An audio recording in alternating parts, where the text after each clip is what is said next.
Hello, welcome to another episode of What Are You Selling with me, David Green, and joining me today is the author of the Vendetta series, Desiree Scott. How are you doing today? I'm doing pretty good. Just getting major house cleaning done today. House cleaning, getting a couple of books on Scrivener all set up and everything like that, because that's my main platform that I've been using. Right, okay. So a bit of a behind the curtains of the glamour of book selling is and book writing is housework still needs to be done. Unfortunately, on top of the loads of laundry that you get behind on. Yeah. I know how that feels because sometimes you'd be like, I need to just do this for another hour. All the rest of that stuff can stay for an hour or whatever, and then that hour turns into 2 or 3 hours, and sometimes a day, and everything else then is still just piling up in the background, which is a wonderful Yeah. thing to go back to. Yeah, unfortunately. But I mean, it's the dream of being able to write from home, work from home. So my splurge is actually leaving the house. Yeah, outside that place that we talk Yes. about sometimes. We write about I it. actually have a table that I bought last week, and it was in 70-degree weather. And then, like 2 days later, all the snow hit, the snowstorm hit. I'm like, karma hates me or God, because I'm ready for spring. I have a mobile office outside where my little table, my chairs, and I go outside with my laptop, and that's where I'll be at 5 o'clock in the morning. That's the best time that I write. Right, okay. That's interesting. So you like to write That's really cool actually. Writing outside, having a little office outside is nice because so much of I'm a writer too, and a lot of my writing I do either early in the morning or in the late hours of the night at a little desk inside the house, but it's not very well lit and it's very, very kind of solitary and everything. So taking it outside and doing it is nice. I like the sound of that. Yes, it is. Like I said, I bought a little tiny. It's a little tiny. It's enough for my, coffee, my iPad, my computer, my phone. It's not a very big table, but 5 o'clock in the morning in the spring and summer, it rejuvenates. It gets me out of my zone and into my other zone, if that makes sense. Yeah, it does. Yeah, it does. It does. Whereabouts are you based? So I live in Missouri, about an hour from Kansas City. Okay. Okay. So the snow was a little bit unexpected at this time of year. Yeah, because it's March. March 10th is when we got in. We got a good 8 inches, and I'm just Yeah.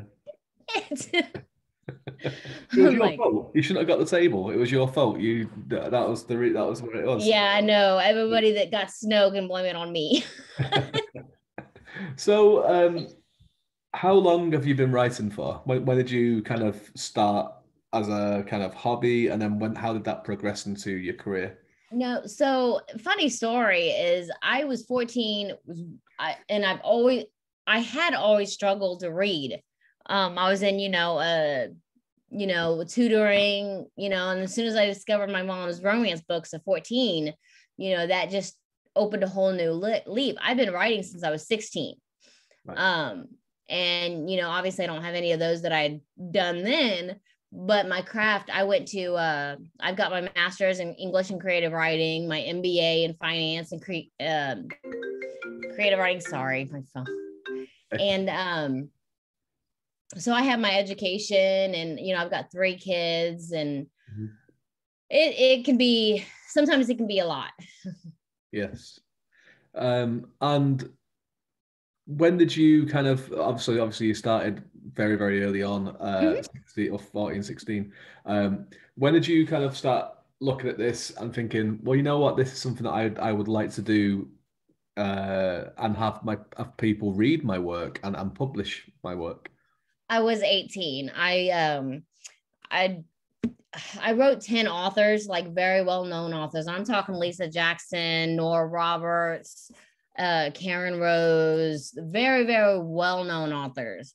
Right. And one author wrote me back, and it was Andrea Kane. And she gave me a good amount of tips and advice, Romance Writers of America, And I honestly think 18 is when I really, really decided I wanted to be a writer. Mhm. I wanted to be an author. I wanted to get my book out there. Yeah. And you went straight into romance books Mhm. from there, was it? Yeah, yeah. Yeah, romance, and then I kind of got into paranormal, and then I honestly, romantic suspense was the first, and then I discovered the, so I'm all over romantic suspense, paranormal romance, contemporary romance. um I'm all over the map, and I don't use a pen name just because it would be too complicated to keep track. Yes. Yeah, which personality am I today? I can't remember. Um, so tell me what suspense romance is. So I write, so I'm in the process of a perfect game series, and it's about a serial killer that it ends up escaping after his last victim was rescued by his son. He ends up escaping a year later and then going after her, and I'm on the second book of that. And then I wrote His Deadly Obsession, and it's about a woman that got out of foster care, and then somebody that she knew years ago was stalking her and wanted, was clearly obsessed with her. And then I'm writing so many, and then my paranormal series, which I don't know if I'll be able to see it with the Oh yeah, we can see a little bit of it's it. yeah, it's a vendetta, it's the Vendetta series, and it's about a underground fighting ring, and the people kidnap the shifters and give them drugs to make them stay into their animal form, and then force them to fight to the death. And then they can never, as long as they're taking those drugs, they can't shift into so some of the shifters have been for years in their animal forms, so they're almost feral when they eventually do get to shift back. And this story takes place of her and him and their rival packs. So I mean, it's a lot more detailed than I can really even comprehend, let alone go into. It would take us a lot longer. So the gist of it is, from what you're saying, is that the romance is just a part of it, though, but there is all this other kind of genre in there. Yeah, there's a main plot that's the paranormal suspense plot, and then you have the subplot of the romance, and then you have a subplot of the other characters as they're interweaved, because each couple has their own book. It's a 3 or 4 parts book series, but the main overall shifter ring passes all of it. Okay. So I was checking out your website, mommychronicles.com, Thank you. which was great, and you seem to be very, very busy all the time. You seem to be writing or appearing on podcasts or reading. Would that be accurate to say? Is it something that you just like to do? You like to keep yourself busy? I don't know what to do with myself when I'm not busy. I last year, New Year's of last year, I discovered that I was pregnant at 38. Me and my husband were done, so it's been an adjustment, considering that he's in his 40s. I'm almost 40. Now we have a new baby on top of a 14-year-old and a 4-year-old. And then I work from home, and I'm supporting, the family at this time. So I work 7 days a week. And honestly, Sundays is usually my catch up on laundry day. I mean, I'm trying to squeeze writing in there, but right now it's just with all the kids and stuff, it's just hard. Yeah, I mean, it's incredible that you actually get so much writing done with all that in mind. I have just one child, a 4-year-old, and he's a handful, right? So never mind a teenager and a newborn on top of a 4-year-old. It sounds. Yeah, I have a 4-year-old too, and she's a Helen. It's that age. People are like, they're so great at that age, and it's like, yeah, it's nice, but also. No, she goes down to my sister's, and my sister gives her sugar, and I'm like, no, that's like drugs to her. Don't give her sugar. Yeah. So my wife and I take turns putting him to sleep at night time, right? Because he's still at that age where he wants someone around when he's going to sleep and everything like that. Mm-hmm. And for me, he goes to sleep within like 15 minutes. No more. With her, it can be a couple of hours sometimes. And she's like, "Why?" And it's like, well, I don't give him any chocolate or anything before, like, 2 hours before he goes to bed. And he's going downstairs getting snacks and stuff when he's going to bed. He's like coming with chocolate in his mouth and stuff. Like, no wonder he's not going to sleep. Yeah, that's my 4-year-old as well. It's so funny.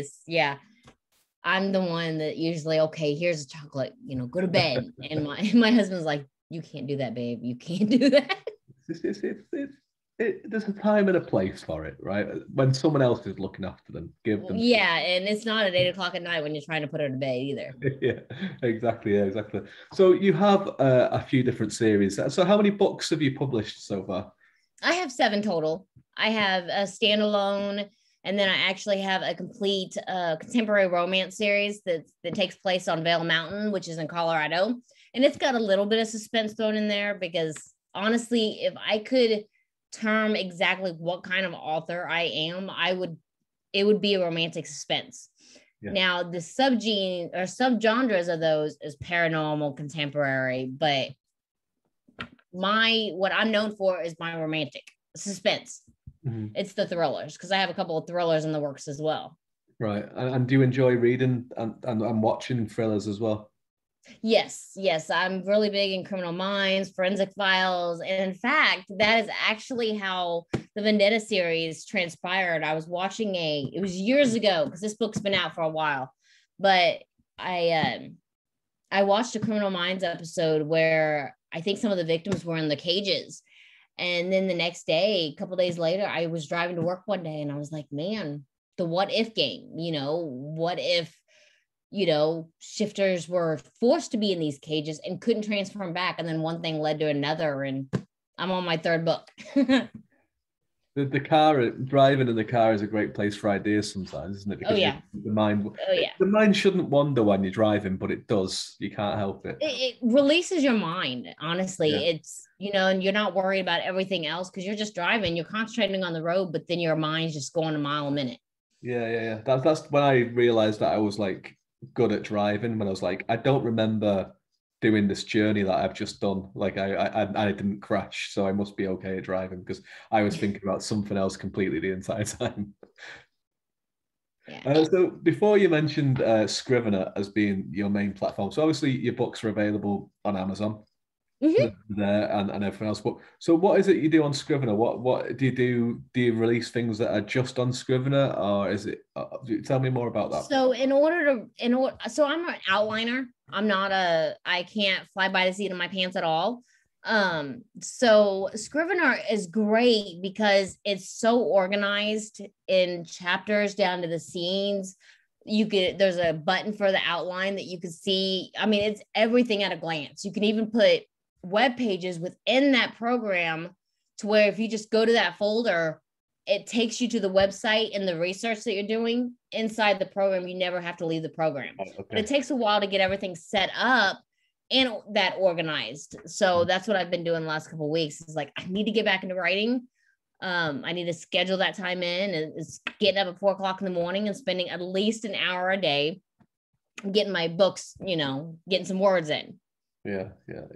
And do you like that structure of obviously outlining is structured as well, but that complete structure of having everything laid out? Like, so I just work on Google Docs. I'm like a heathen. I just go in there. I do outline. No, I tried it. I can't get into Google Docs. It's all over the place. Even if you put the headers in, because I'm also a formatter, so I format for other writers as well for publication. So, I mean, I'm familiar with all the headers and stuff, but it's still even Word, Google Docs. I just actually recently tried Google Docs again because my publisher was like, well, you're stuck, so let me help you. And she's also a really good friend of mine. So I put my books in Google Docs, and I can't do it. It's too unstructured for me. Yeah. Because I know other people that use Scrivener, and they're very, they love that whole just organization of it, and how you just drill into all these kind of things. And like I write fantasy, and my last book that I just finished working on is 140,000 words, and my beta reader is a Scrivener user, but I was giving it to him on Google Docs, and he was like, can you not just try and use Scrivener, please? And I was like, no. I'm not going. Hey, don't change what works. I mean, yeah. I've tried to go, Word, Google Docs, other programs. Scrivener works for me. I'm not going to try to change. I'm not going to fit a square into a round hole, that old saying. And don't change what works. Exactly. So, what was the last thing that you had released? What was your last release that you had? Perfect Bait is one of my romantic suspense thrillers slash thrillers, and it's the serial killer one where she's 19 and was her childhood was pretty dark and brutal. So suddenly one day she just packed up, started walking, and then she caught a ride with this gentleman that was in his 50s, grandfather type, innocent looking, and he turns out to be a serial killer. And then he takes her to his cabin and she manages to escape by the serial killer's son, who didn't realize that his dad was a serial killer in the area that was all over the news. And then the second book that I'm working on takes place a year later after the serial killer had been convicted, but ends up escaping out of the prison van. Right. Okay. And so this is going to be an ongoing series. And how you said before that you're an outliner and a planner. So have you planned out how many entries there will be in this series already? So this one will be 2 because the first one was almost like a teaser. It was a novella. Right. So it was more of a teaser for the main book. Mm-hmm. This one, the Vendetta series. So I don't plan all of the books out.